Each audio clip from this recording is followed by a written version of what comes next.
presentando el día de hoy. Bien, chicos, entonces, tenemos las propiedades del corazón en general, o el corazón, que ustedes ya habrán visto en anatomía, seguramente. Tenemos que, va a empezar todo un circuito, ¿no? Que va a ir del corazón hacia la aorta, que la aorta es el primer vaso sanguíneo que va a botar la sangre con un montón de presión. La presión de la aorta, ¿cuánto es? 120, ¿no? La que va a salir, ¿por qué? Porque nuestra sistólica es 120, promedio, obviamente, la que va a botar más presión, por ende, la que tenemos que tener en cuenta. Bien, entonces, algo importante para también hacer una comparación con la histología, porque es importante siempre esto, es que la aorta tiene un diámetro bastante importante, es grande, ¿no? Es un diámetro bastante prominente. Tiene un espesor también bastante gruesa. Eso es importante, es lo que le va a diferenciar tal vez de una vena. Que tenemos que analizar más o menos cómo es la hemodinámica en estos dos grandes tipos de vasos, ¿ok? Entonces, una aorta, chicos, las arterias de mediano calibre, las arteriolas, tienen diferente constitución, obviamente histológica, pero también tienen propiedades diferentes debido a su tamaño, ¿no? Entonces, cada una va perdiendo poco a poco más tamaño, hasta llegar a las arteriolas terminales y los capilares, que son obviamente mucho más pequeños. Las vénulas que empiezan a crecer su tamaño, las venas, y luego la vena cava, en general, tiene un tamaño bastante prominente, más grande que la aorta incluso. Ahora, ¿qué nos sirve eso en la fisiología? La verdad, hay que tener en cuenta mucho este punto. Entonces, como le decía, en la aorta, ¿cuánto es la presión, chicos? Antes lo dije. ¿Cuánto era? ¿Están ahí? 120. Correcto, 120, bien. Entonces, la aorta tiene una presión alta, que hará botar básicamente, ¿no? La aorta, obviamente, para hacer la diástole, tuvo que haber recibido cierta cantidad de presión y eso es 80 aproximadamente, ¿no? Que lo vamos a ver en este momento. Entonces, la arteria pulmonar también tiene cierta presión. Ojo, la aorta no es la única. Recuerda que la arteria pulmonar también saca sangre. Pero esta tiene una baja presión. Eso lo vimos creo que en una pregunta de histología hace 2, 3 días. Y habíamos visto que el sistema arterial de pulmonar tiene baja presión. Entonces, tengan en cuenta eso, que la que va a botar con fuerza la sangre va a ser la aorta, o sea, la aurícula izquierda. Para ser específicos, del ventrículo izquierdo, este ventrículo izquierdo que es un armazón gigante, un músculo gigante que lo han visto en anatomía seguramente que hay sobre todo hipertrofias a nivel de sus músculos del miocardio, del ventrículo izquierdo, suele botar bastante fuerte la presión en la aorta. Pero los demás sistemas tienen bajas presiones, entonces empiezan a disminuir las presiones empiezan a disminuir, a caer. Eso suele pasar. En la vena cava la presión también es alta, hay que tener en cuenta. La velocidad también empieza a aumentar. Bien, la velocidad, hay que tener en cuenta, en la aorta es muy alta, pues, porque la presión es alta, como te comentaba. Si la presión es alta en la aorta, entonces esto empieza a ser alto en un comienzo. Entonces, arterias de mediano calibre, ¿cómo hace la presión? Más, perdón, la velocidad más baja. E incluso así, si llegamos a la del pequeño, a las arteriolas capilares, y las venas empiezan a recuperar un poco esa velocidad. Hasta la vena cava que tiene una velocidad no igual, pero similar a la del aorta. Esa es la idea que tiene que tener en cuenta. Bien, que las velocidades van a variar en arterias y venas. Bien, eso es lo que nos importa en la fisiología. Entonces, conclusiones.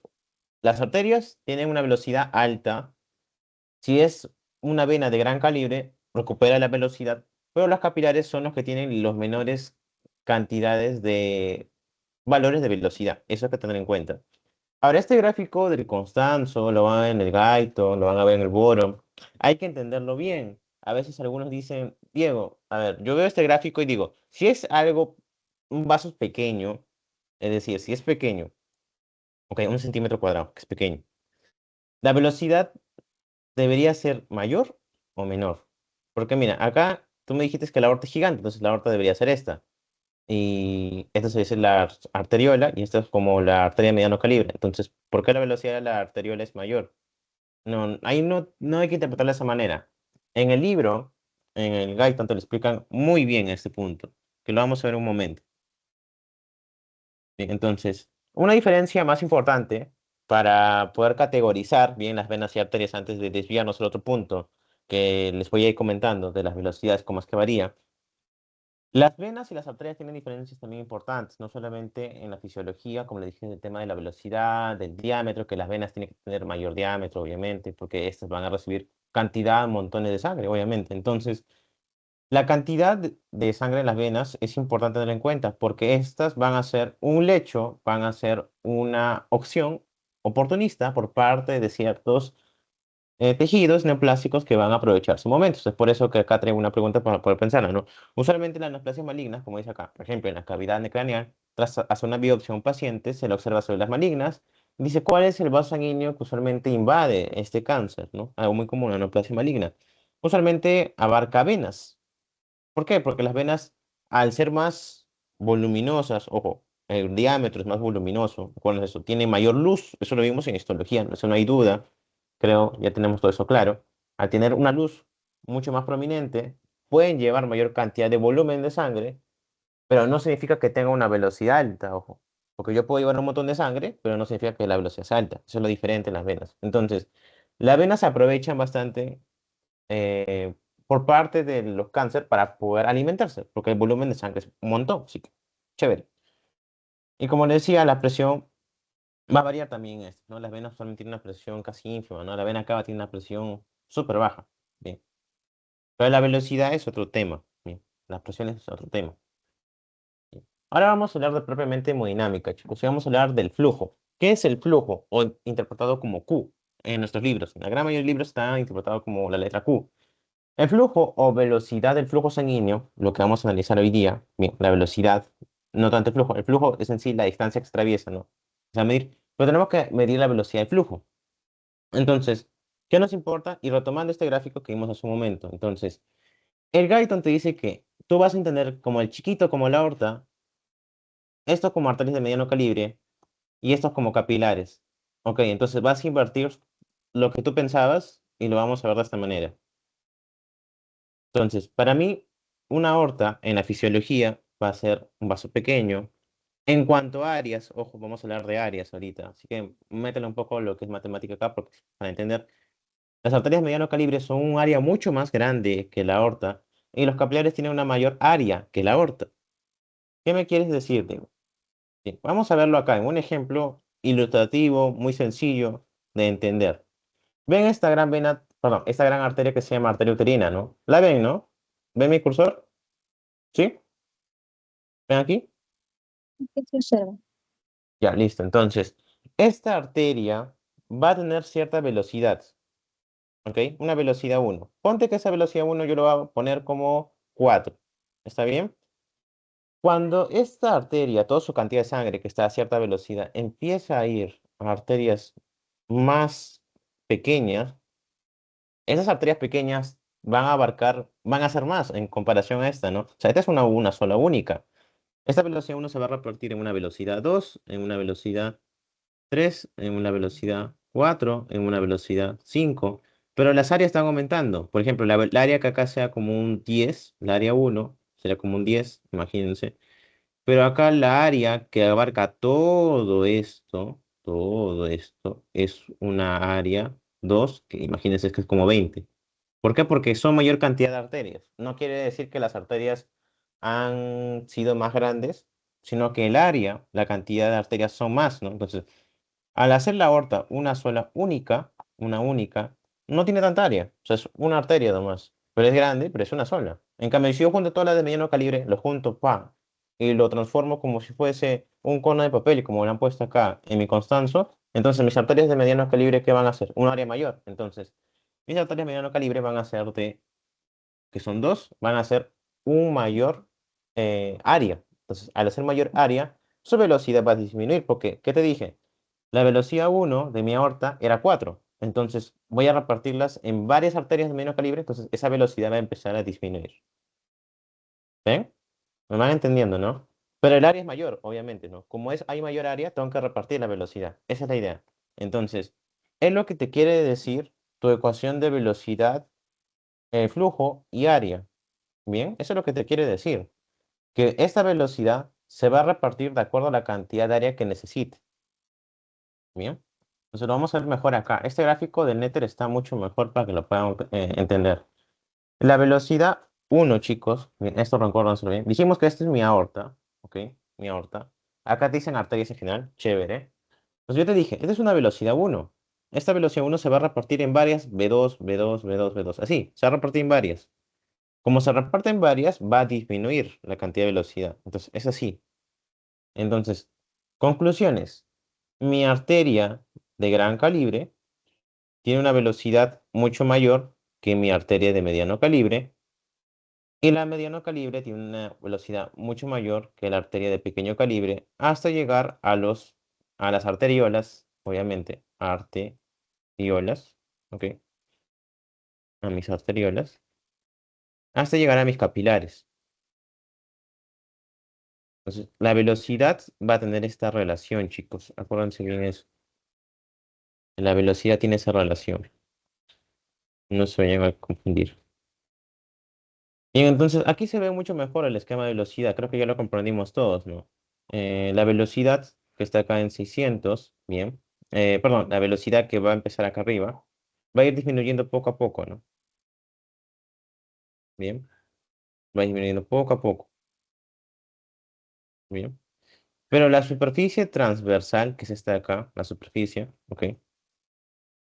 La superficie transversal va a ir aumentando, ¿no? Como te dije, en las venas como la superficie es mucho más prominente, ¿no? En las arterias no es tanto, ¿no?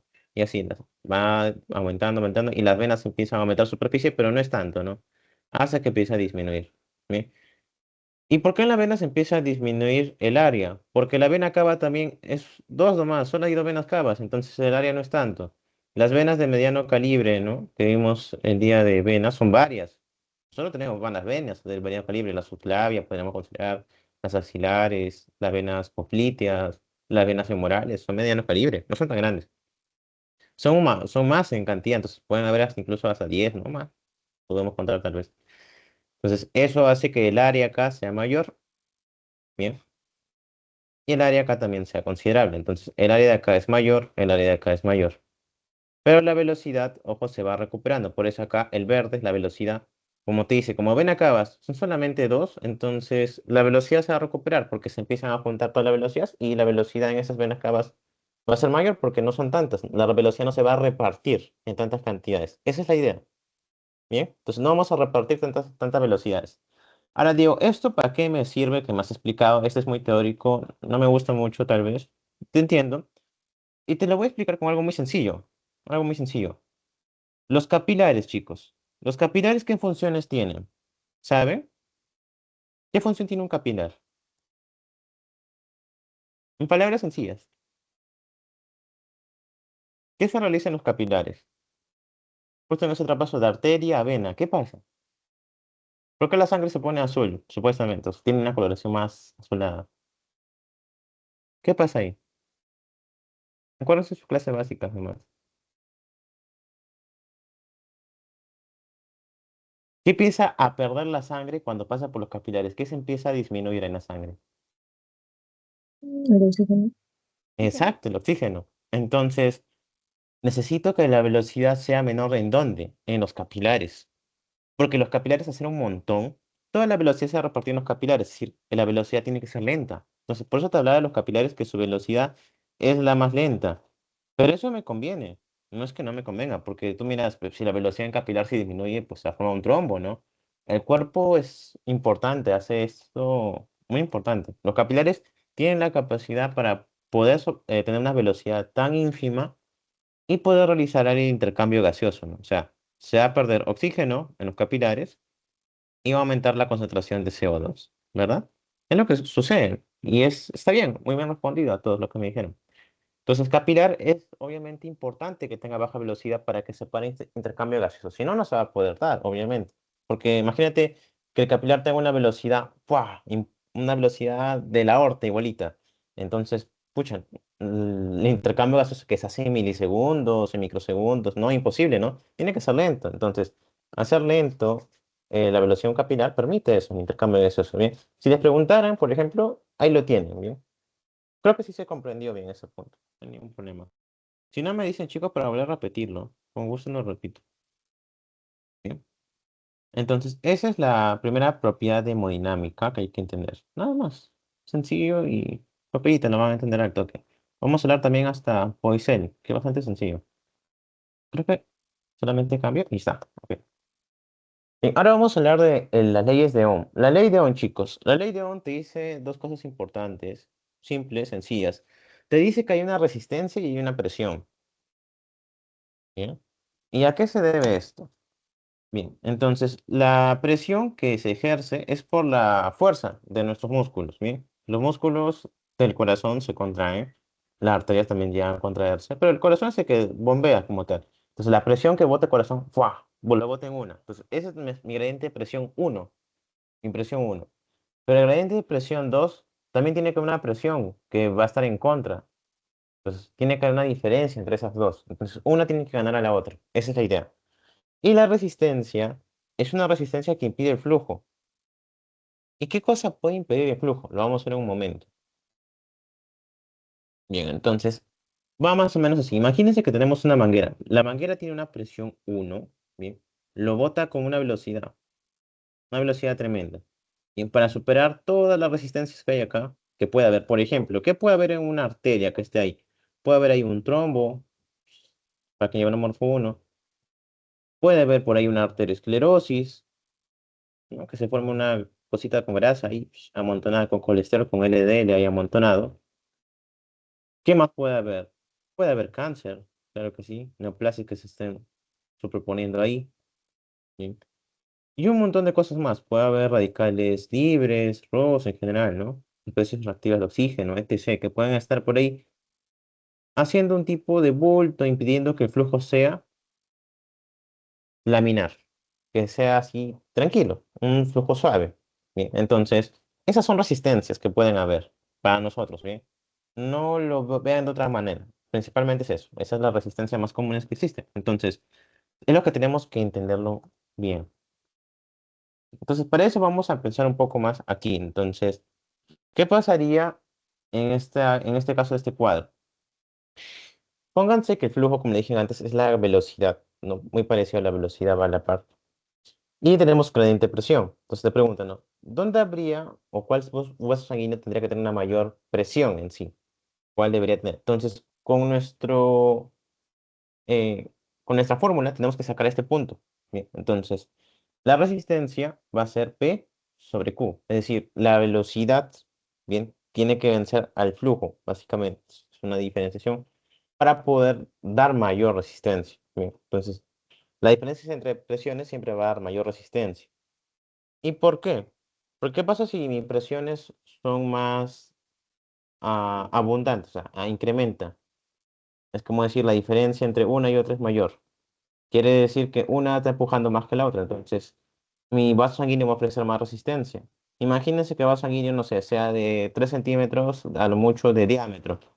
Si yo le meto más presión, puede reventar, ¿no? Incluso como un globo de agua, imagínense, un globo de agua tiene cierto punto en el cual yo lo lleno y de ahí ya no va a llenarse más. Entonces, mientras más presión le meto, va a haber mayor resistencia a inflarse, ¿sí o no? Entonces, es lo mismo. Entonces, si yo le meto algo más presión, a mayor resistencia. Es por eso que son directamente proporcionales el R con el P. Bien. En cambio, el flujo suele ser más inversamente proporcional. ¿Cómo así? El flujo lo que va a hacer básicamente es meter mayor cantidad de agua. Imagínense que es un globo de agua otra vez. Entonces yo le meto más agua, ¿sí? Le meto más agua, le meto más agua. La resistencia, ¿cómo va a ser? En ese caso, va a empezar a disminuir. Pero, ¿por qué? Porque el flujo de agua, la cantidad de agua, va a hacer que la resistencia ceda. Porque si yo inflo el globo de agua, ya no hay tanta resistencia, ¿no? Ya se dio. Igual cuando lo inflo con aire, ¿no? Si lo inflo, la resistencia ya empezó a ceder un poco más. Pero la presión, la fuerza del aire, va a provocar que aumente, ¿no? La resistencia. Entonces, va más que nada en ese sentido. Cantidad con presión van a variar así, ¿ok? Más o menos algo así en nuestro vaso sanguíneo. Bien, entonces, los que tengan mayor presión, por ende, como te iba diciendo, o sea, le metes más presión a un globo de agua, va a tener mayor resistencia, ¿no? Entonces, hay que hacer un cálculo simple ahí, ¿no? Entonces, si hacemos un cálculo simple, sabemos que es ¿no? Simplemente la relación, ¿bien? Nada más tendrían que hacer eso. La relación, ya le expliqué más o menos, es algo así. Entonces, mayor presión le meto a algo, como bien está explicado con la manguera, mayor va a ser la velocidad, ¿sí? Pero también mayor va a ser la resistencia. Es por eso que el flujo, cuando yo hago esto con mi manguerita, empieza a ser como que más, no tan laminar, ¿no? Empieza a ir por todos lados, por todos lados. Es porque yo le metí más presión, sí, Pero mi manguera no resiste esa presión, entonces empieza a botar como hacer flujo, el flujo empieza y la resistencia empieza a bloquearse. Entonces es lo que suele suceder, porque la resistencia empieza a aumentar y la resistencia provoca que no salga laminarmente todo. Bien, es algo así. Entonces, esto es lo que pasaría cuando tenemos un trombo, en conclusión. Esto es como el caso de un trombo. Bien, que el trombo va a ser cierto grado de presión, entonces el flujo empieza a ser turbulento, se empieza a ir para todos lados. Pero si nuestra presión es casi normal, baja, bueno, el flujo va a ser tranquilo, no va a haber tanto problema. Esa es la idea. Entonces, solamente hagan esa ecuación y les va a salir que es la... ¿no? Solamente es una ecuación sencilla y simple, no es tanto que poder ejemplificar. Ahora sí, vamos a ir ya no a la ley de Ohm. La ley de Ohm creo que más o menos se comprendió bien, bastante los puntos. No es tan complicada de entender. Vamos a ir a ciertos componentes de la sangre. Por ejemplo, en la sangre tenemos plasma y suero, ¿ok? Ya lo habrán visto, es morfo 1. Entonces sabrán que la sangre es capaz de coagularse y capaz también de no coagularse, ¿no? Entonces, cuando no se coagula es porque le echas algo, ¿no? Le tienes que echar, por ejemplo, un anticoagulante como heparina. Y lo normal es que se coagule, claro que sí, se forma un trombo y se forma una especie de trombo coágulo que va a tener fibrina, sale células sanguíneas que se pegan acá, o las células sanguíneas se pegan acá, por ese rojo, ¿no? El eritrocito se pega ahí hasta que se aparezca el trombo. Bien, eso es lo más importante. Ahora, la ley o ecuación de Poiseuille, ¿bien? Te dice que el vaso sanguíneo en sí es una resistencia al flujo. ¿Cómo así? Y te dice que se forma de manera parabólica. ¿A qué se refiere? Y más o menos dice así. Te dice que si tú pones dos líquidos, bien, yo pongo por ejemplo un líquido uno y un líquido 2 por acá. Bien, yo al líquido uno no le hago nada y al líquido 2 tampoco le hago nada. Pero llega un punto en el cual yo al líquido uno yo le voy a decir, tú vas a tener flujo, velocidad, te va a dar más velocidad. Y al líquido 2 lo dejo en reposo. ¿Qué va a pasar? Las paredes del vaso sanguíneo son una resistencia, o sea, van a ofrecer acá resistencia. ¿Ok? Resistencia uno y igual acá. Resistencia 2. ¿Bien? Entonces, cada zona de la pared sanguínea ofrece resistencia. Por diferentes motivos que ya hemos visto, ¿no? Así. Entonces, puede haber cualquier cosa en la pared, bien, de mi vaso sanguíneo que me impida que avance. Pero en el centro no hay nada. En el centro de mi vaso sanguíneo debería estar libre, ¿no? Porque los trombos, ¿cómo se forman? Como le dije, ¿no? Yo tengo un vaso sanguíneo que es circular. El trombo se forma acá, en la parte superficial, o por acá. No en el medio, ¿no? Un trombo que se forma en el medio no existe. No, no hay eso. Que se forme ahí, ojo. No hay. Que ocupe todo y al final ocupe el medio, eso puede pasar, ¿no? Ese es un infarto ya, y la persona se muere. Pero el trombo se crea en los extremos, ¿no? Del círculo, en la periferia, ¿sí o no? Entonces, esa periferia sí tiene resistencia, ¿ok? Y la ecuación de Poiseuille te dice eso, que la resistencia va a estar en el vaso sanguíneo, pero en la periferia, ¿bien? En el endotelio. Bien, entonces, las moléculas, porque la sangre es líquida, por eso le dijimos en antes, es líquido, que se va a querer coagular, bien, se va a querer coagular, como también no va a estar en constante sí y no, sí y no. Entonces, como está en constante coagulación y anticoagulación, las paredes, porque el endotelio recuerda que provoca la coagulación, si ya llevaste morfos y habrás llevado tu tema de endotelio, sabrás que este provoca la anti como la procoagulación, dependiendo cuál necesites. Entonces, las resistencias van a estar ahí como tal, porque la sangre son moléculas de líquido, se van a estar pegando en el endotelio y van a estar en esa constante adhesión. Entonces, eso le disminuye la velocidad en los extremos. Entonces, ponte que esta flechita, que la primera flechita, la flechita uno la de aquí, bien, tenga una velocidad de 3, bien, de 3. La flechita que está más cerca al medio es una velocidad 5. Y la flechita del medio es una velocidad 8. ¿Bien? Así. ¿Por qué? Porque la pared de vaso sanguíneo ofrece más resistencia y mientras más céntrico sea mi gota de sangre, mi flujo que va en el centro, va a ir más rápido. Esa es la conclusión. Y aquí se ve más o menos como lo he explicado, ¿no? Yo por más que tenga un ateroma, el flujo va a continuar. Claro que sí, mira, mi flujo central ¿cómo está?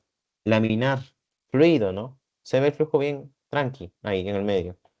Pero el flujo que esté cerca a las paredes del ateroma va a ser turbulento. Ese sí va a ser turbulento y se va a tener que reacomodar básicamente, ¿no? Al fluir del centro.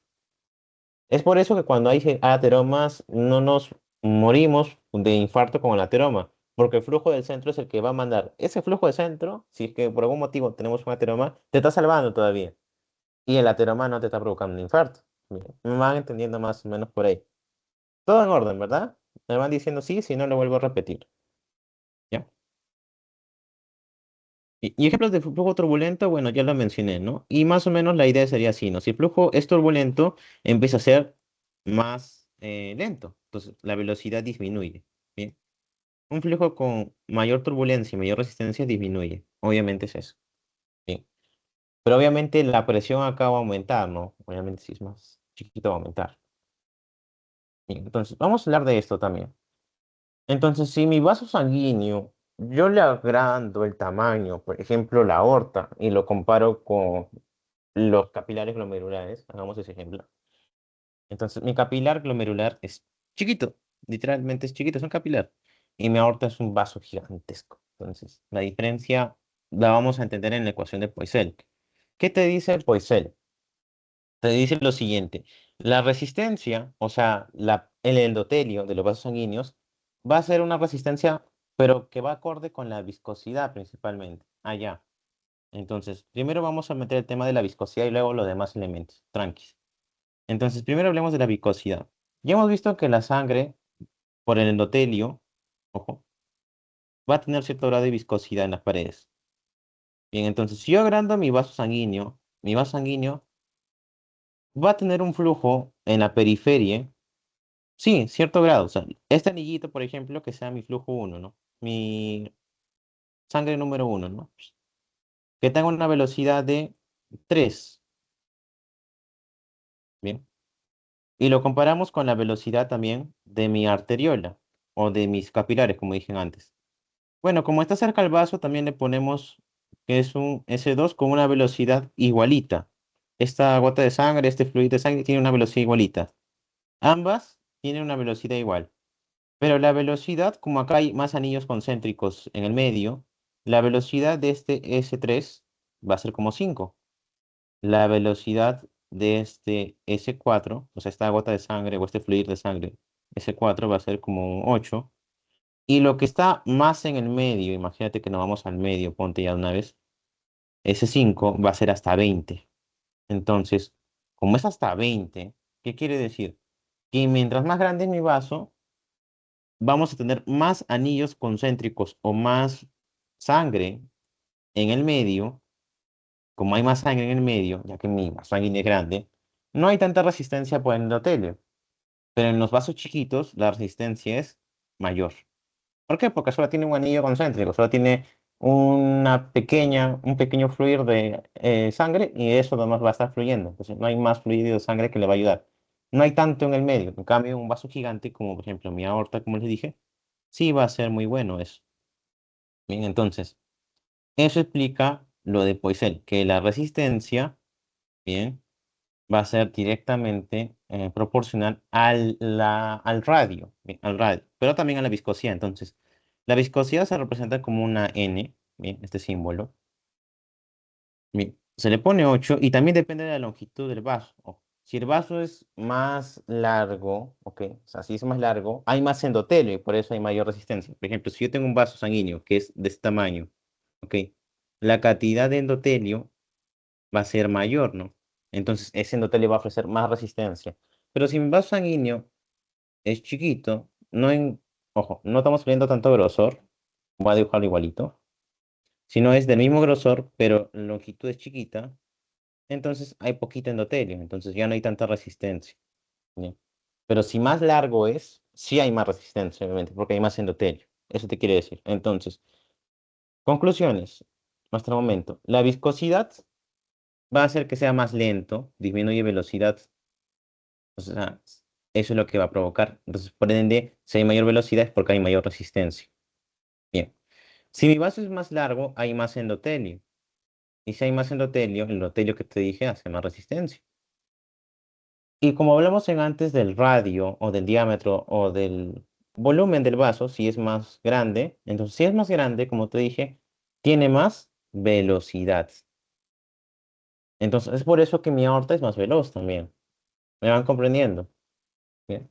No solamente la aorta tiene una gran presión, sino es una arteria grande, también ese gran tamaño le contribuye a ser mucho mejor. Bien, le contribuye a ser mucho mejor. Y luego vamos a entender esto un poco mejor cuando veamos la parte de propiedades cardíacas, que es más chévere. Bien, entonces, de acuerdo a Poiseuille, vamos a ver cada uno de estos puntos. ¿En cuál de los siguientes valores se esperaría que redujera el flujo sanguíneo de un vaso? Por ejemplo, si aumento la presión, el flujo va a ser mucho mayor, por ende. Entonces, si el flujo aumentaría por esa razón, no sería una clave, ¿no? Entonces, si aumenta la presión, va a aumentar el flujo, así que no es. Se pide cuando se reduce. Si aumenta el radio, como vimos antes, si aumentas el radio, el flujo va a ser mucho mayor, ¿no? Va a haber mayor velocidad. Entonces tampoco es. Si yo disminuyo la resistencia, tampoco es, porque si le disminuyo resistencia, entonces le estoy disminuyendo trombos, le estoy limpiando a mi endotelio por alguna razón, ¿no? Cuando le hacen cateterismo, por ejemplo, intentan abrir la arteria, ¿no? Para que el infarto no se dé. Entonces es lo mismo, ¿no? Entonces le disminuyo la resistencia, entonces es más veloz, va a transcurrir la sangre. Pero ¿qué pasa si yo aumento el hematocrito o aumento la viscosidad, ¿no? Como está en la ecuación, ¿no? Entonces ahí sí va a haber un aumento considerable, ¿no? Un aumento considerable de la resistencia. ¿Bien? Entonces, esa sería una clave. Entonces, como hay mayor resistencia, va a haber menor velocidad. Y si aumento la volemia, obviamente. El aumento de la cantidad de sangre va a ser más rápido. Ahora, vamos a hablar brevemente del efecto de la gravedad. Por ejemplo, cuando nosotros estamos echados, yo me echo usualmente en mi cama, ponte que 3 horas ahí descansando, alguien se echa en su cama. Y yo me paro, siento como que adormecidas mis piernas o mis brazos, y es algo normal. Es porque mis vasos sanguíneos, por gravedad, la sangre se ha ido hacia abajo, ¿no? Entonces, como no estoy moviendo mis músculos, todo se ha ido hacia abajo. Y cuando me paro, eso es mucho más notorio. Entonces, donde todo empieza a decaer. En una, ¡pa! La cantidad de sangre empieza a caer. Si es que estoy mucho tiempo parado, por ejemplo, ¡pa! Empieza a caer. ¿Qué va a hacer el corazón? El corazón quiere compensar. Va a decir, yo necesito distribuir la sangre. Entonces, yo voy a activar como corazón y voy a empezar a contraerme más rápido y se empieza a agitar y bombear. Eso se llama contractibilidad, que es una propiedad cardíaca que vamos a ver ahorita. Ya terminamos con la parte de hemodinámica, no se preocupen, vamos a hablar ahora de la parte de contractibilidad. Entonces, ¿qué conjunto de cambios fisiológicos sería de esperar en una persona que se levanta de una posición supina? Como les dije, entonces, si yo me levanto de una posición supina, mi corazón quiere compensar. Entonces, lo que va a hacer, aumentar la frecuencia cardíaca. O sea, va a aumentar la cantidad de latidos por minuto. Eso es frecuencia cardíaca puntualmente, la cantidad de latidos por minuto. Entonces, tiene que aumentar. ¿Qué claves tengo? Tengo esta no, esta no y esta sí. Bien, sigamos. Mi flujo sanguíneo o la presión venosa idiostática en las piernas. Como yo recién me estoy parando, toda mi sangre está atorada en mis piernas, ¿no? O sea, o que estoy mucho tiempo parado, tal vez por algún motivo, se atora en mis piernas. Por ejemplo, estás 3 horas en el hospital parado, todas las sangre se te atoró en las piernas, pues, se han caído hasta abajo. Entonces la presión en tus venas de las piernas tienen que aumentar. Eso proporciona más que nada a tener varices, no es una predisposición. Pero es verdad, pues va a aumentar eso. Entonces, eso va a estar aumentado. Entonces vamos ahora con dos. Esto descartado, entonces tampoco. Pero ahora, el flujo sanguíneo renal. Como yo me he quedado sentado mucho tiempo, entonces, ¿el flujo sanguíneo renal tendrá o no aumentar? Me pregunto eso. Como saben, tenemos tres órganos que necesitan sangre, principalmente. El corazón es por excelencia que necesita más sangre, el cerebro también, y el riñón porque el riñón hace filtración, ¿verdad? Pero ahora, qué hago? ¿Cómo hago para que mi riñón, si está mucho tiempo sentado, parado, pueda bombear sangre? ¿Tengo que aumentar el flujo? Sí, pero el flujo está todo en las piernas. Entonces, ¿cómo será el flujo en el riñón? No será suficiente todavía. Entonces, el flujo en el riñón aún no es alto, no, está disminuido por ende, porque recién me acabo de parar. Al menos que me ponga a correr, me ponga a saltar un momento a otro, ahí mi músculo se va a activar y recién van a empezar a aumentar el flujo en el riñón. Pero por ende, como está mucho tiempo parado y recién me levanto de una posición supina, el flujo sanguíneo recién va a retornar a donde debería estar, ¿no? Al riñón, al cerebro o al corazón, etc.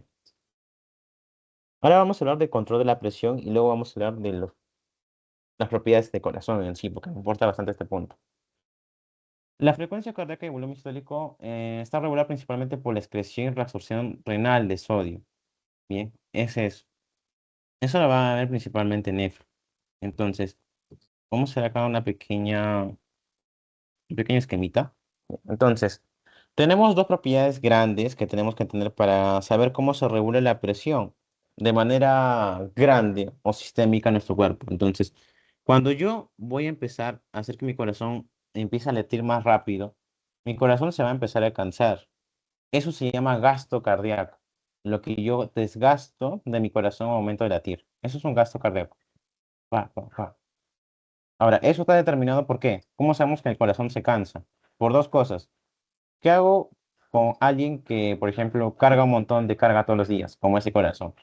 Le digo, chambea, carga, por ejemplo, saco de cemento. Vamos a ejemplo, un obrero común. Empieza a cargar saco de cemento. Ya. Entonces le decimos, date 10 vueltas hasta que lleves todo hacia arriba. Ok, entonces va a estar dando más y más frecuencias. Frecuentemente va a estar haciendo sus vueltas y vueltas hasta llegar a cumplir con toda su labor. Eso se llama frecuencia cardíaca, es lo que pasa en el corazón. El corazón va a estar constantemente bombeando. Eso es un parte del desgaste cardíaco que hay. Eso va a provocar más gasto. Pero yo le digo, a ver, al obrero, ya no vas a llevar 10 bolsas de cemento, ahora vas a llevar unas 50. Le estoy aumentando la carga que va a empezar a llevar. Esa carga que va a empezar a cargar va a ser un volumen aumentado. Es como que al corazón le digo, ya no vas a bombear 6 litros de sangre, que es lo que usualmente tenemos. Eh, Vas a empezar a bombear ahora 8 litros. Le digo eso al corazón. Mi corazón dice, ¿pero por qué? ¿Por qué me haces eso? Entonces, mayor volumen sistólico yo le doy al corazón, va a ser mayor gasto cardíaco. Y en ciertas situaciones necesitamos así un volumen sistólico aumentado, ¿no? En otras situaciones no, pero es lo que suele pasar. Bien. Entonces, todo eso va a proporcionar al corazón un gasto cardíaco. ¿Está bien? Bien. Eso es lo que es gasto cardíaco. Ahora, como te dije, van a empezarse a cargar más el corazón. Esa, ese nombre de carga va a estar involucrado exactamente en la cantidad de sangre. Bien, entonces como te decía, ahora que vamos a empezar a cargar mayor cantidad de cosas como un obrero, como te decía, ahora el corazón también va a empezar a cargar más sangre. Imagínate eso. Entonces, eso tiene un nombre para nosotros, se llama precarga. Entonces, lo que yo te doy, por ejemplo, yo te doy ya no 10 como te dije esa cosa mencionada, te doy 50. Te estoy aumentando tu precarga, porque ahora tienes que llevar más. O sea, antes que termines de llevar todo, te estoy dando más carga. Entonces, eso le estamos haciendo al corazón. ¿Y cómo definimos precarga? Ese grado de estiramiento de la fibra miocárdica ventricular al final de la diástole. Traducción, ¿qué es? En la diástole, ¿qué pasa, chicos? Se empieza a llenar los ventrículos, se empieza a recargar de sangre, entonces le estamos dando mayor sangre. Entonces la sangre que le damos es la precarga, entonces le estamos aumentando al pobre corazón la cantidad de sangre. Eso es precarga. En conclusión es eso. Y la contractibilidad es una propiedad del ventrículo para contraerse. Nada más, eso es lo principal. Es lo que tiene el ventrículo para poder contraerse. Y la poscarga ya es otra cosa. La poscarga, como te dije, poscarga, ¿qué sería? Sería algo que va en contra, ¿no? O sea, va a ir en contra de lo que es como tal volumen, porque ya no es la cantidad de carga. Por ejemplo, yo te dije, si yo doy mayor carga es porque doy mayor volumen, ¿no? Entonces, precarga con volumen son directamente proporcionales. Entiéndelo así. Es como la cantidad que te voy a dar de sangre, te estoy aumentando. Y contractibilidad es que ahora tienes que subir mayor cantidad de veces las escaleras, por ejemplo, hasta llevar todo al techo. Eso es básicamente precarga y contractibilidad. Las veces que vas a subir hasta el techo y la cantidad de carga te estoy dando que es aumentada. Para poscarga, ¿qué es? Es lo que al final el corazón va a empezar a sentir, porque ya terminó de precargarse, ya terminó de hacer contracciones, ahora va a haber una fuerza que se opone. ¿Cuál sería la fuerza en el obrero que se opone a que pueda cargar todo? La gravedad. Entonces es una fuerza que está en contra, básicamente. Entonces eso va a ser inversamente proporcional al volumen que vamos a tener. Entonces, la poscarga entiéndelo como la gravedad. Bien, como la gravedad. Es una resistencia que se opone a que se pueda vaciar la cantidad de sangre en nuestro ventrículo. En conclusión, es eso. ¿Ya? Eso, por definición, es nuestro gasto cardíaco. Muy sencillo, la verdad. No es nada del otro mundo. Ahora tenemos que hablar de resistencia periférica, que ya le hemos hablado un poco, ¿no? Dijimos que dependía de las arterias pequeñas, entonces depende de las arteriolas y de los capilares, ¿verdad, Diego? Sí, pero más depende de las arteriolas, porque yo dije, capilar, ¿qué función tiene? Intercambio gaseoso. Sé que la velocidad es mayor, pero lo dijimos anteayer, ¿no? Los capilares, ¿qué no tienen? No tienen músculo, son endotelio, entonces no tienen esa capacidad para poder hacer vasoconstricción, que es lo que queremos, ¿no? Que sean más chiquitos o más grandes, que tengan fuerza. No tiene eso, el capilar ya no posee eso, entonces a pesar de ser chiquito, no tiene fuerza. Entonces, necesitamos a otro no tan chiquito, pero tampoco tan grande. Entonces, la arteriola entra ahí. Las arteriolas, entonces, van a ser las que van a estar involucradas en la resistencia periférica. Entonces, esta resistencia periférica se da por los músculos, las pocas capitas, una o dos que tengan las arteriolas, bien, para poder hacer su contracción. Entonces, eso va a hacer que el vaso sanguíneo se contraiga o no. ¿Y qué efectos hay usualmente? Hay constrictores, hay dilatadores, ¿no? En general, eso lo van a ver solamente su clase ya de función o bombeo cardíaco, pero en general hay una capacidad de hacer vasoconstricción y hacer vasodilatación, bien, de las arteriolas.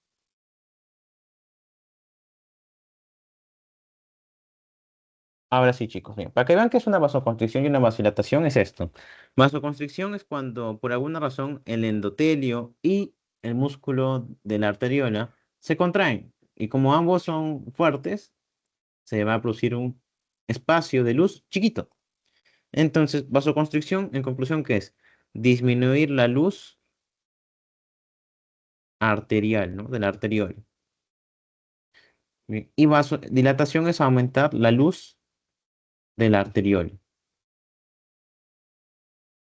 Cada uno tiene sus motivos, ojo chicos. Por ejemplo, si yo hago ejercicio todos los días, por ejemplo, las venas empiezan a notarse mucho más, ¿no? Imagínense que a un obrero, imagínense a alguien que hace el gimnasio, carga bastante pesas en general, ¿no? Entonces se empiezan a vasodilatar más las venas, ¿no? También las arterias crecen, obviamente, por ende, ¿no? Todos los vasos sanguíneos crecen, entonces pero ¿por qué se empiezan a vasodilatar? Porque necesitan llevar más sangre. Entonces, como te dije antes, si llevan más sangre, se vasodilatan, ¿cuál es la idea? No quiere decir que aumente baja presión. Ahorita olvídense un poco de eso.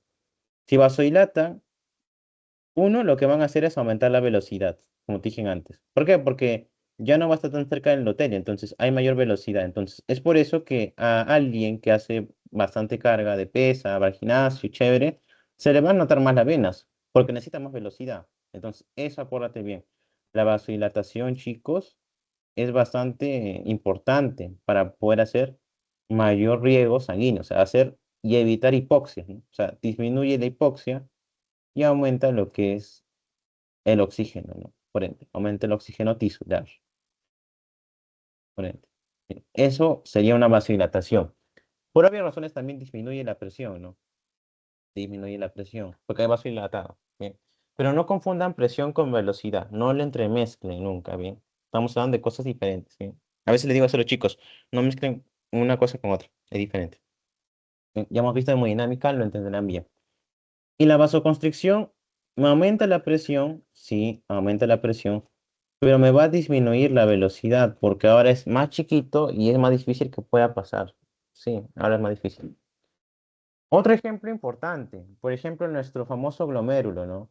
Si han visto un glomérulo, tal vez lo que llevaron ya Morfo 2 anteriormente. Quienes no, ya me han visto solamente Morfo 1, por ahí, su epitelio plano simple del glomérulo. El glomérulo es una estructura bien bonita, ¿no? Que tiene bastantes capilares ahí en el medio, ¿no? Son chiquitos. Bien. Y sabrán que en el glomérulo tenemos arteriolas aferentes, ¿no? Las aferentes y arteriolas eferentes, ¿no? Las eferentes. La aferente por excelencia, como te dije anteriormente, como toda arteriola, bien, o hace vasodilatación o hace vasoconstricción, pero dependiendo de la situación.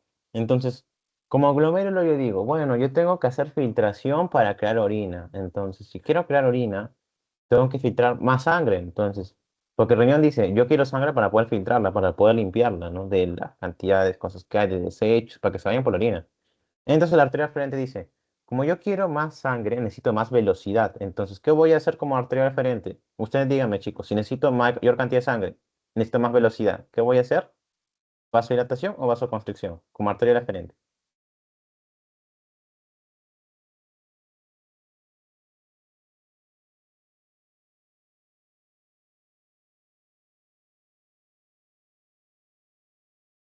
¿Qué dicen, chicos? ¿Qué harían más?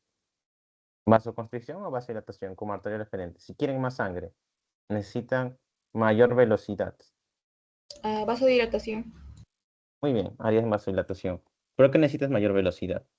Muy bien. Y la arterial referente, por ende, ¿qué tendría que hacer?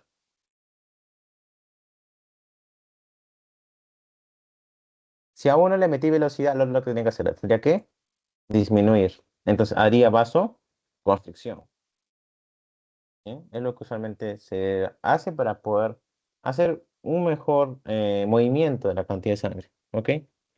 Porque imagínate que ambas hagan vasodilatación. Entonces, acá se filtra bastante, pero también la velocidad de la sangre empieza a salir en mayor cantidad. Entonces, esta sangre, si sale en mayor cantidad, no me conviene. Necesito menor salida de sangre en velocidad. Pero ¿qué pasa si yo le meto mayor velocidad a la sangre? Entonces, puedo hacer algún tipo de trombosis, puedo hacer flujo turbulento, porque le estoy metiendo mucha velocidad. Entonces, la arteria aferente le mete menor velocidad, pero también le mete presión para que empiece a pasar, pero tampoco a tanta velocidad. Esa es la idea. Por excelencia, es ese el momento de la filtración glomerular.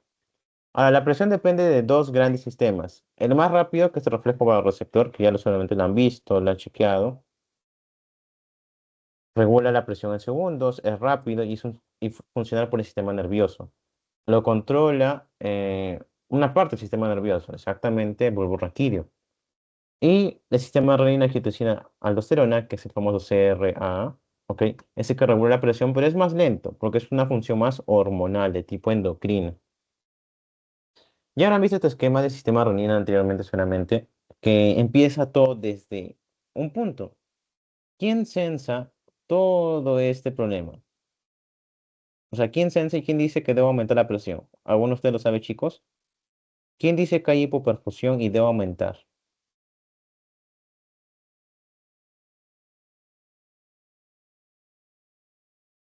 Los osmoreceptores. Ya, ok. ¿Alguna idea más, chicos, de quién debe ser más o menos ser del sistema renal que te la aldosterona? ¿Cómo es el origen? También, con la parte de osmoreceptores, van más o menos por ahí. Pero el osmoreceptor va más que nada con el tema de cantidad de agua, pero va más o menos por ahí. ¿Quién dice que se activa o no el Ah, sistema renal que te la aldosterona? Chicos, la presión arterial. ya la presión es la que ejerce usualmente el problema, ¿no? Pero, ¿y quién es el que sensa la presión? Ahora es lo importante.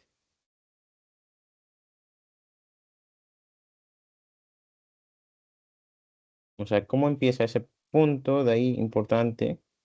Empieza.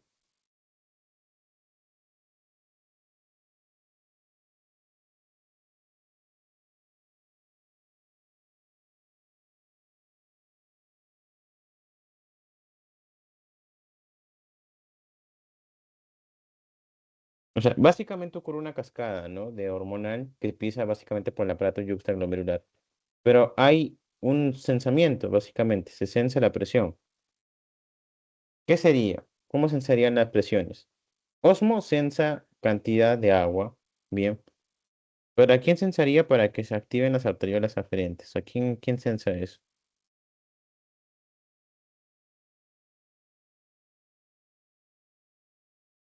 Principalmente vasoreceptores, ¿verdad? Porque es presión. Los vasoreceptores principalmente van a ser quienes digan, chévere, tengo que empezar a hacer mayor contracción, tengo que empezar a aumentar la presión, etc. Es lo que tienen que básicamente que hacer. O sea, un vasoreceptor es el que va a ejercer ahí el principal eh, origen de lo que es la presión, en ese sentido. Entonces, un vasoreceptor me va a sensar eso, ¿sí? Que sensa hipoperfusión a nivel del aparato yuxtaglomerular. Y eso va a liberar renina, por ende. Entonces, la renina, cuando se libera acá, es una enzima, recuerden, que va a transformar la angiotensinógeno en angiotensina 1. Y la angiotensina 1 se va a transformar por LECA. LECA, recuerden que está a nivel del endotelio pulmonar y renal, o sea, en ambos lugares va a estar. Bien, LECA va a ser una enzima que convierte la angiotensina 1 en angiotensina 2, y eso tiene cinco efectos, ¿no?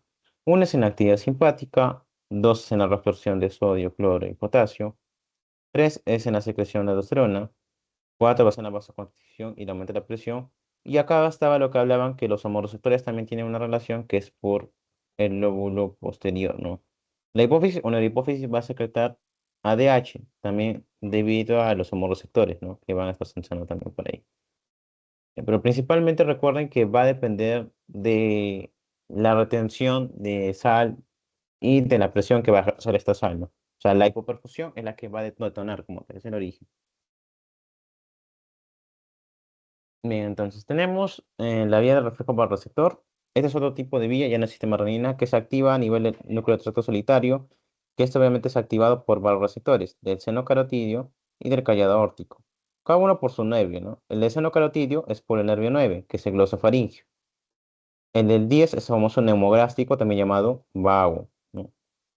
Por glutamato se empiezan a activar a nivel del núcleo de tracto solitario que está en el bulbo raquídeo. El bulbo raquídeo empieza también a botar glutamato. Va, más, sí. Y estos se van a ir a tres lugares importantes. Este de acá se van a ir a ciertos lugares específicos, bien, del tálamo. Esto se va a ir básicamente luego hacia la médula espinal. Y la médula espinal va a ir hacia la médula adrenal y la cadena simpática, activados por la acetilcolina. Y cuando la acetilcolina empieza a actuar, es porque estamos en el sistema nervioso simpático o autónomo. El autónomo, recuerden que funciona por acetilcolina. Entonces, esto va a activar mayor hormonas vasoconstrictoras, por ejemplo, la aldosterona, ¿no? La aldosterona. La cadena simpática va a activar el corazón y los vasos sanguíneos, y por ende va a haber mayor vasoconstricción y también mayor bombeo o contractibilidad cardíaca. Es lo principal. Bien, eso es lo que tienen que recordar. Y aquí están las ubicaciones, ¿no? El seno carotidio está en esta zona de acá. Recuerden que esta es la carotida externa y la carotida interna. Entre estas dos es como su seno carotidio, anatómicamente ubicado, ¿no? Hay un ganglio acá, un cuerpo carotidio que se llama de esa manera. Este cuerpo carotidio va a transportar por el nervio glosofaringio las, por vasoreceptores, las aferencias hacia el núcleo de tracto solitario a nivel de bulbo raquídeo. Eso es lo que hace en conclusión. Y lo mismo pasa con el nervio vago, ¿no? El vago también está acá formando una especie de plexo, donde hay quimio, hay receptores, ojo, a nivel de cuerpo carotídeo que van a hacer la presión y empiezan a aumentar, ¿no? Entonces van a viajar por el vago. Algunos pasan por la arteria recurrente, ojo, hay arteria recurrente del nervio vago, ¿sí? Que tiene cierta función también acá. Pero principalmente la rama del vago es la rama recurrente del vago izquierdo, la que va a tener mayor aferencia a llevar. Y la vía reflejo por receptor es más sencilla incluso que el sistema renina porque es más chiquito, no es tan largo. Pero solamente hay que comprenderlo, ¿no? Las aferencias de los barroreceptores vienen por el seno carotídeo y el arco aórtico, cada uno por su nervio respectivo. Y a nivel del bulbo, que está en el tronco encefálico, recuerden que es una parte del tronco cefálico, van a irse un proceso a desacelerador si es que es ojo, contra la presión. Y si necesita acelerar, va a ser todo lo contrario, ¿no? Pero en este caso, si vamos a desacelerar, sería disminuir los reflejos aceleradores y vasoconstrictores, ¿no? O sea, aumentamos más parasimpático que simpático. Esa es la idea, ¿no? Si queremos bajar presión, ¿qué haríamos? Que el nodo sin auricular sea más lento y hacer más lento va a provocar que sea menor contracción. Entonces, lo mismo, ¿no? Si desaceleramos esto, no hay contractibilidad. Si disminuimos la vasoconstricción, tampoco ocurre en arteriolas ni en venas, ¿no? Es lo que queremos lograr. Pero si queremos lo contrario, por ejemplo, se disminuye la presión, ahora tengo presión baja, ¿no? Entonces la presión baja sería lo siguiente, ¿no? Los estiramientos serían menores en los vasoreceptores del seno carotídeo, por ejemplo. Entonces hay menor ritmo de activación. Entonces el cuerpo que dice, necesito activar más simpático, entonces empieza una actividad simpática en el corazón, aumenta por ello la frecuencia cardíaca, empieza a haber mayor contracciones, mayor eh, palpitaciones cardíacas, y la constricción arteriolas va a empezar a aumentar porque necesita más presión. Eso va a provocar constricción de las venas, menor volumen sin tensión y mayor retorno venoso. Bien. Y la presión va a empezar a aumentar. Entonces, esto se extrapola a lo siguiente. Bien. Recuerden bien que tenemos dos tipos de receptores para angiotensina 2. Teníamos los AT2 y los AT1, ¿no? El AT2 sí iba hacia el... ¿A dónde, chicos, se acuerdan? El AT2, el receptor de acá. ¿Saben a dónde se va este receptor? Bueno, hacia dónde se va la angiotensina 2 y de dónde es el receptor, mejor dicho. Un ejemplo sencillo que se acuerda.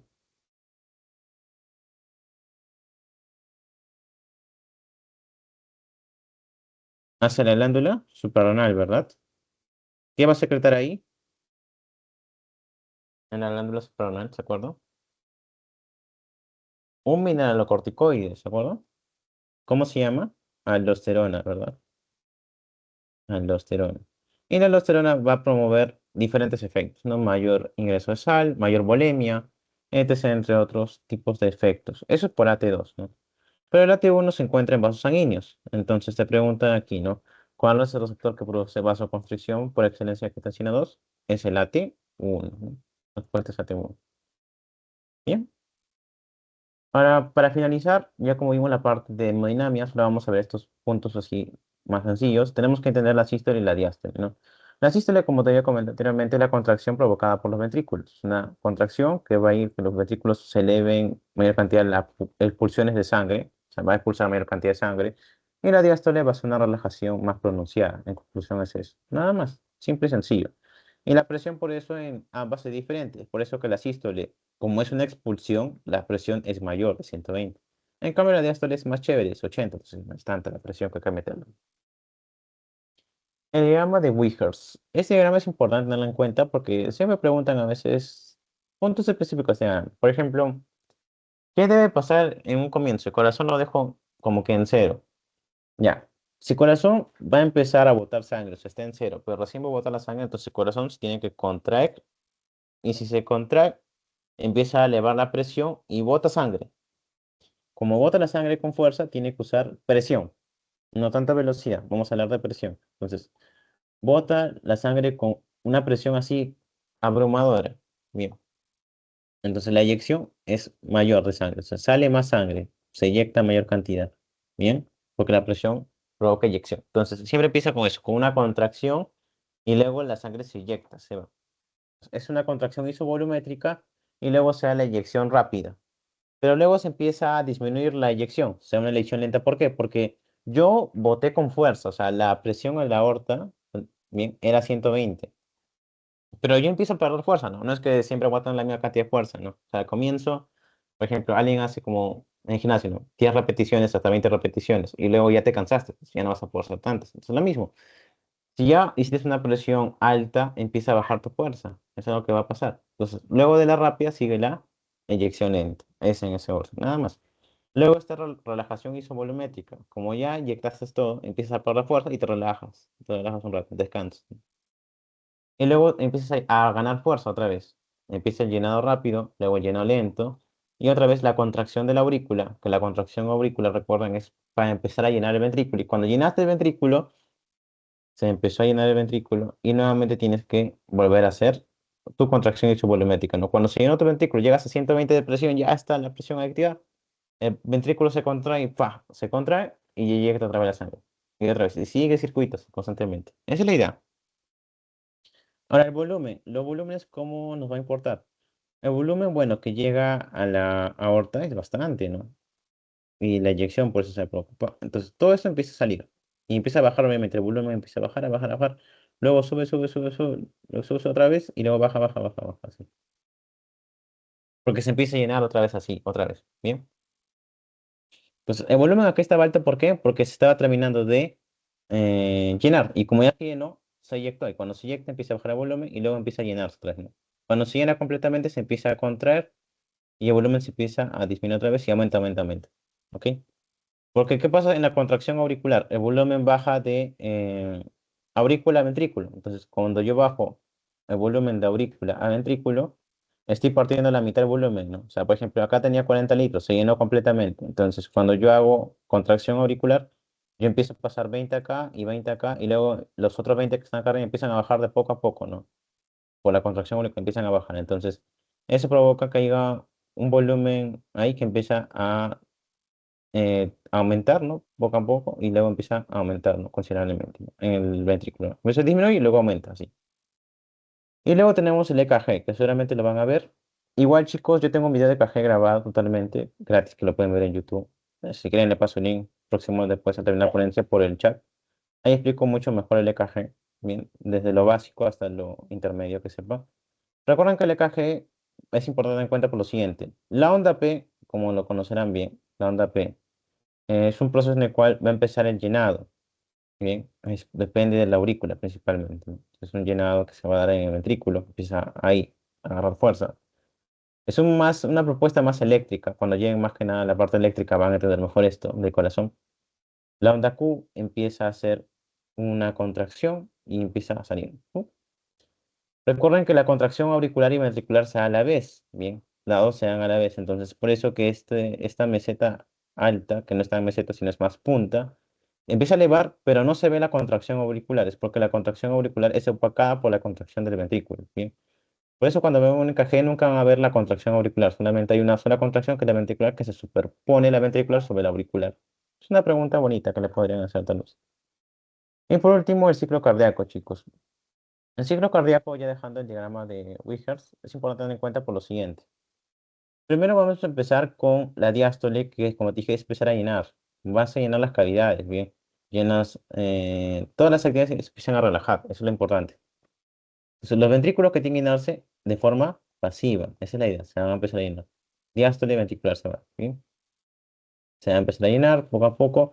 Y cuando se llena la aurícula, bien, primera vez se va a llenar, se ocurre una sístole. Entonces, cuando ocurre la sístole, se empieza a llenar el ventrículo por la sístole auricular, ¿bien? Luego de la sístole auricular empieza la contracción, porque se empezó a llenar de sangre, entonces se tiene que contraer. Como yo estoy extendiendo, el músculo se va a empezar a contraer, porque ya no puede llenar tanto. Entonces se contrae y expulsa la sangre, ¿no? Con diferentes presiones.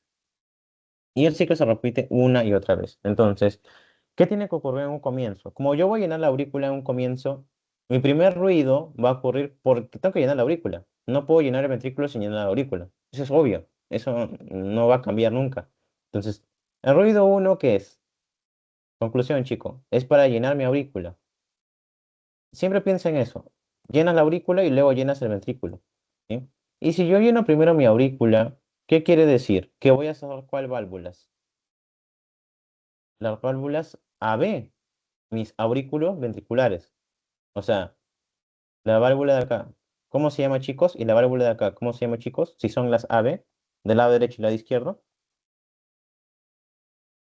ya llevaron a Natu. Así que eso quiero que me respondan, para que se acuerden bien. La válvula AB del lado derecho, chicos, ¿cómo se llama? Tricúspide. Bien, la tricúspide se va a cerrar. Bien. ¿Y la del lado izquierdo? La mitral. La mitral. Entonces, para llenar la aurícula tengo que cerrar esas dos. Eso es lo que va a pasar primero. ¿Ok? Chévere. Y si quiero hacer el segundo ruido, ¿qué va a hacer?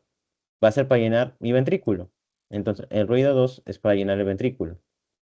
Entonces, pero yo para llenar el ventrículo, bien, el segundo ruido, ¿qué tengo que hacer? Tengo que cerrar cierta cantidad de válvulas. Entonces, voy a empezar a cerrar ciertas válvulas en este caso. ¿Qué van a hacer las otras? Bien, para empezar a llenar. Las válvulas, que es la pulmonar y la aórtica, ¿no? Que son las famosas sigmoideas, ¿no? Entonces, las sigmoideas van a permitir que el ventrículo se llene y va a empezar el segundo ruido. Bien, es así de simple. Entonces, si ese primer ruido, se marcan las válvulas AB que se cierran. Listo. Y luego están las propiedades cardíacas, chicos, son solamente unas cuantas, no son tantas que tienen que aprenderse. Son muy sencillas de aprenderse, ¿no? Tenemos dos tipos de células cardíacas, que ya les habrán hablado un poco acerca de esto, supongo. Las miocardíacas, que son las células que lo han visto solamente en la histología, que son las que van a contraer principalmente en el miocardio. Son células de trabajo importantes. Y las especializadas, que van a permitir el sistema de conducción eléctrico. Se van a encargar de esto, es lo más importante. Entonces, una se encarga de la parte eléctrica y otra parte de contracción. Con eso vamos a trabajar principalmente. Entonces, de eso va a depender. Entonces, tenemos más células contráctiles que eléctricas. Eso también es importante definirlo. Pero si yo tengo células contráctiles, mi propiedad primera por excelencia tiene que ser de contracción. ¿Y yo cómo hago contracciones? Lo hago con el ionotropismo, o sea, con iones. Hay iones y el ion principal es el calcio que va a permitirme que haga contracción. Eso es por excelencia lo que tengo que recordar. Al menos la primera que es ionotropismo. ¿Ok? Ahora, si yo voy a empezar a relajarme, voy a empezar a estar más, yo digo usualmente más lúcido, más relax, ¿ok? Entonces, eso de más lúcido, más relax que tiene que L, empieza con lusotropismo, o sea, más like. Una vez memoricé con esto, o sea, más relajado. Es la capacidad de relajarse. Entonces, del lusotropismo, acuérdense eso, de más like, más tranqui, o sea, como que más aligerada las cosas, relax, o sea, más tranqui, lusotropismo, ¿bien? Es una forma más o menos para poder memorizarlo. Pero el automatismo, ¿qué es el automatismo? Es una propiedad en el corazón el cual siempre va a estar por automáticamente haciendo su propio impulso. O sea, el corazón se contrae y vuelve a contraerse otra vez. Se contrae, se relaja, se vuelve a contraer otra vez. O sea, así mismo se impulsa. Es como tirar de una liga y volver a estirarla y volver otra vez a estirarla, otra vez, así y así. Cuando estiro la liga, por ejemplo, ¿qué hago? La estoy estirando con fuerza, pero si la suelto, ya provoqué la resistencia, ¿no? Entonces va a volver a retornar a su lugar. Y así, le vuelvo a aplicar fuerza y otra vez. Pa. Eso es automatismo, generar su propio impulso. Bien, cuando se estira, regresa a su lugar con fuerza. Eso es automatismo. Bien. Ahora, la cantidad de... la otra propiedad que es vamotropismo, ¿no? De vamotropismo más que nada viene de la propiedad de excitación. O sea, la capacidad para poder hacer un impulso eléctrico, de poder llenarse de mayor cantidad de energía eléctrica. Bien. Pues el prefijo vagotropismo, ¿no? Electricidad, bien, de hacer una mayor contracción eléctrica. Y luego está el dromo que se entiende un poco mejor, ¿no? De más que nada de los que hacen carreras, ¿no? Viene ese más que nada ese término, dromo, ¿no? De estar en un proceso de constante conducción, conducción, conducción de carrera. Es la capacidad o la conducción del impulso de la sangre. Y luego, por último, está el crono, que es como que medirle la cantidad de frecuencias o la cantidad de veces que el corazón se contrae. Eso es frecuencia cardíaca, en conclusión. O sea, cuánto se contrae el corazón, cronotropismo. Y ahí te sabes casi todas, ¿no? Que son las más importantes. Yo no lo uso automatismo, vamo, dromo y cronotropismo. O sea, más que nada entenderlas. Si te dicen dromo, conducción. Me suena más que nada eso. Vadmo es un prefijo de electricidad. Entonces, hablamos de excitación. Crono hablamos de tiempo, o sea, de frecuencia cardíaca. Automatismo, como te dije el ejemplo de la liga, mientras más le estiramos, genera su propio impulso para regresar a su lugar. Pa. Y el usotropismo, que es la capacidad de relajarse, de estar ahí, o sea, más tranquilo. Y el ion no, que tiene que ver con los iones. El ion principal, calcio. Por último, una ley de Frank-Starling, chicos. La ley de Frank-Starling es una ley que va a permitirme saber que la capacidad de adaptarse a cierto volumen diastólico. O sea, si yo le meto más sangre al corazón, se tiene que adaptar de por sí, porque le estoy estirando. Entonces tiene que haber mayor contracción más intensa. Como dije, como el ejemplo de la liga, o un globo nomás. Si a un globo yo lo inflo con poquito aire, por ejemplo, yo lo voy a inflar con poquito aire, un globo, por ejemplo, lo inflo con poquito aire. Este poquito aire que estoy inflando, cuando yo lo vuelva a su lugar, no va a ser tan fuerte, ¿no? Ese regreso, ¿no? Va a regresar a su lugar, pero va a ser algo simple, ¿no? O sea, no va a ser tan importante, ¿no? O sea, tan veloz no va a ser. La velocidad para regresar a su lugar es, por ejemplo, un 5. Ahora, si yo el globo lo inflo con mayor fuerza, lo inflo hasta que sea grande, ¿no? Y luego lo vuelvo a su lugar, ¿ok?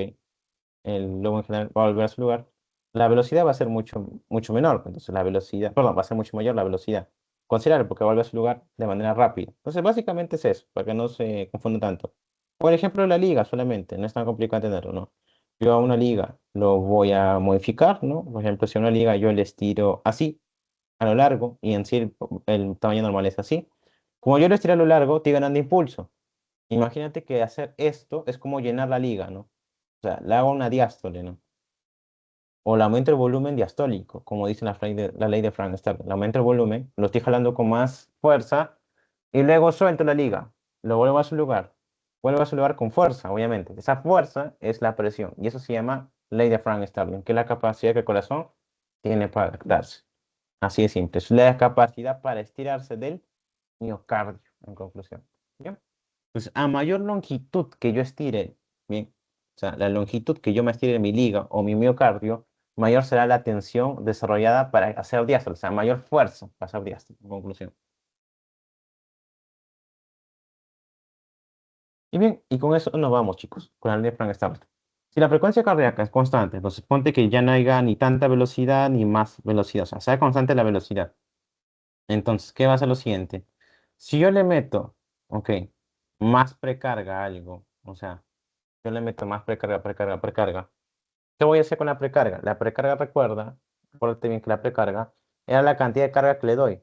Y eso tiene que ver con Frank Starling. Entonces, conclusión, ¿precarga qué es? Es volumen diastólico. Entonces te dice, en conclusión, si yo le aumento el volumen diastólico a algo, o sea, la ley de Frank Starling dice eso, yo le aumento la precarga, le aumento el volumen diastólico o telediastólico, entonces yo le voy a aumentar la fuerza. Pero esa fuerza se llama presión para nosotros. Entonces, ¿qué estoy haciendo exactamente? En antes hablamos que precarga aumentaba algo, que era el gasto cardíaco. Entonces, si yo aumento la precarga, aumenta el gasto cardíaco. Entonces, Frank Starling se extrapola eso. Entonces, ley de Frank Starling te dice, si yo aumento el volumen diastólico, yo voy a aumentar la precarga, ¿ok? Precarga, y aumento por ende el gasto cardíaco y por ende aumenta la presión arterial, ¿ok? La presión arterial. La fuerza con la que sale la sangre, ¿no? Entonces, estos son directamente proporcionales. ¿Bien? Si esta aumenta, esta aumenta, y esta aumenta, y esta aumenta. Entonces te dice, ¿cuál de esos tienen relación directamente proporcional? Dice, ¿gasto cardíaco tiene con precarga? Sí. ¿Gasto cardíaco es directamente con la poscarga? No. ¿El índice cardíaco es inversamente a la precarga? No, porque no te habla mucho de eso. No. La precarga es directamente proporcional a la fracción de eyección. No tanto a la fracción de eyección, sino más al gasto. ¿El índice cardíaco es directamente a la poscarga? No, está al revés, ¿sí? Entonces, la que va principalmente es la A, ¿bien? El gasto cardíaco va principalmente con la precarga, porque eso dice Frank Starling, lo que tenemos que extrapolar. ¿Bien? La precarga va a la par con el gasto cardíaco y la presión. Y listo, chicos. Eso sería todo por mi parte. Espero que lo hayan entendido. La gran mayoría de preguntas se ha resuelto. Si queda alguna duda o pregunta, bueno, lo pueden hacer por el chat y si no, eso sería todo. Cuídense, chicos. Genial, muchas gracias Diego por tu gran ponencia y por tu tiempo. Creo que ha estado muy completo y con las preguntitas todos creo que ya los chicos van a resolver correctamente este quiz. Chicos, no sé si tengan alguna duda, alguna consulta para que les pueda ayudar Diego. O si no, pasamos con los quizzes. Nuevamente, muchas gracias Diego. Espero contar con tu participación en otras ponencias. Siempre es un placer tenerte acá en CPA. Muchas gracias. Gracias, chicos. Nos vemos. Cuídense.